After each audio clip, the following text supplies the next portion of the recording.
Hi, everybody. I want to tell you a story that happened a long, long time ago. It's about the holiday of Passover. A long time ago, there was a very mean king, another mean king, whose name was Pharaoh, and he did not like the Jewish people at all. In fact, he disliked them so much that he told his soldiers to steal all the Jewish babies. So they did, every Jewish baby they could find. So there was one mother who was very, very smart, and she took her baby and she hid him. She built a little boat and she put the baby in the boat, and then she hid him in the water, the boat in the water, among some trees. And she told her daughter, stay here all day and watch your baby. So the sister did. Well, that afternoon, the king's daughter, the princess, came down to the river to take a bath because they didn't have bathtubs then. Can you believe it? So the princess saw this beautiful baby and she scooped him up out of the water and she said, this is the most beautiful baby I've ever seen. I'm going to keep him and I'm going to name him Moses because Moses means scooped you out of the water. But I have a problem. I don't know how to take care of a baby. So the sister who was watching ran over and she said, Princess, Princess, my mother knows how to take care of babies. Why doesn't she come to the castle with you and take care of this beautiful little baby, and then everybody will be happy? And that's what happened. So as Moses grew up in the castle, the Pharaoh loved him because he treated him like his grandson. But when Moses got older, when he got about, teenager, he went for a walk. And he saw the Pharaoh's evil soldiers beating a slave. And remember, a slave is a person who does not work for money. The people own him, and he has to do what they say, and he has to eat what they say. And if they don't like what he's doing, they beat them, which is very sad. So Moses hit the soldier and said, stop beating that poor slave. And then he got scared because he thought Pharaoh was going to be mad at me. And he ran away. But then he saw something. He saw a bush that was on fire. But the amazing thing was, it wasn't burning. And God was talking through the bush. And God said, Moses, go to Pharaoh and say, let the Jewish people go. So Moses went to Pharaoh, even though he was scared.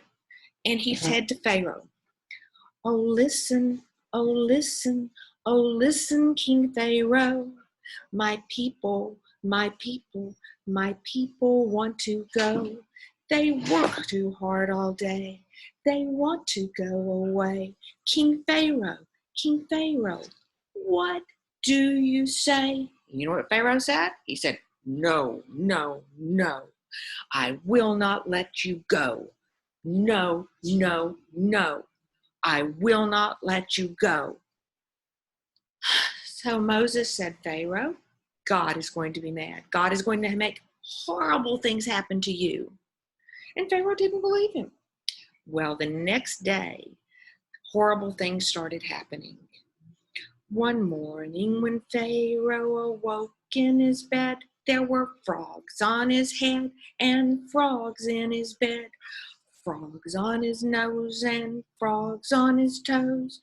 Frogs here, frogs there, frogs were jumping everywhere. Rivet, rivet. And every day, Pharaoh still said, no, you can't leave. And every day, God sent something horrible called a plague that happened that really should have made Pharaoh let the people go. But he didn't. Until Moses went to Pharaoh and said, listen to me, Pharaoh. Tonight, if you don't let the Jewish people go, something really bad is going to happen. Your babies, all the Egyptian people's babies, are going to get very, very sick. And Pharaoh said, I don't believe you. Well, that night, while everybody was asleep, the angel came and she made all the Egyptian babies sick, but not the Jewish babies, because the Jewish people were smart. They put a great big red X over their door. So the angel went, over those doors and left them alone. So the next day, Pharaoh woke up and his babies were really sick, and he called Moses and said, take the Jewish people and make them leave now, before I change my mind. So Moses ran to the Jewish people and he said, pack everything up, we are leaving now. And the Jewish people said, we can't, we're making bread. And Moses said, I'm sorry, put it on your back and the sun will cook it. And we have to leave now. And the Jewish people said, okay, so they started packing. And next time we talk, I'll tell you the rest of the story. Bye.